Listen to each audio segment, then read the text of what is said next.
Deer students, welcome you once again to my daily grammar class. দেখো, আজ একটা খুব গুরুত্বপূর্ণ বিষয় নিয়ে তোমাদের কাছে হাজির হয়েছি। সেটি হলো IMMINENT ইমিনেন্ট এবং EMINENT এমিনেন্ট, এই দুটি শব্দের মধ্যে পার্থক্য কী। দেখো, উচ্চারণগত দিক দিয়ে এরা প্রায় একই, কিন্তু অর্থগত দিক দিয়ে এদের মধ্যে একটা বিরাট পার্থক্য আছে। দেখো, IMMINENT ইমিনেন্ট, এটা কিন্তু একটা অ্যাডজেক্টিভ। এর অর্থ হলো আসন্ন বা যা ঘটতে চলেছে, what is going to happen immediately. It focuses on the timing of an event. দেখো, আমি একটা উদাহরণের সাহায্যে ব্যাখ্যা করেছি, the patient is facing an eminent danger regarding is health. মানে রোগীটি তার স্বাস্থ্য সংক্রান্ত বিষয়ে একেবারে বিপদের সম্মুখীন।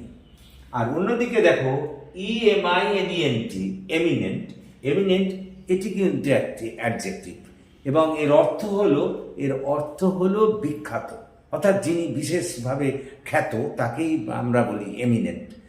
ইট focuses on the reputation of a person. দেখো, আমি একটা উদাহরণের সাহায্যে বলেছি, the eminent scientist delivered a remarkable speech on the evolution of the earth. অর্থাৎ একজন বিখ্যাত বৈজ্ঞানিক পৃথিবীর উদ্বর্তনের বিষয়ে একটা গুরুত্বপূর্ণ ভাষণ দিলেন। তা আশা করি এই দুটি শব্দের মধ্যে পার্থক্য বুঝতে পেরেছ। এরপর থেকে আর নিঃসন্দেহে তোমাদের এ বিষয়ে কোনো কনফিউশন দেখা দেবে না।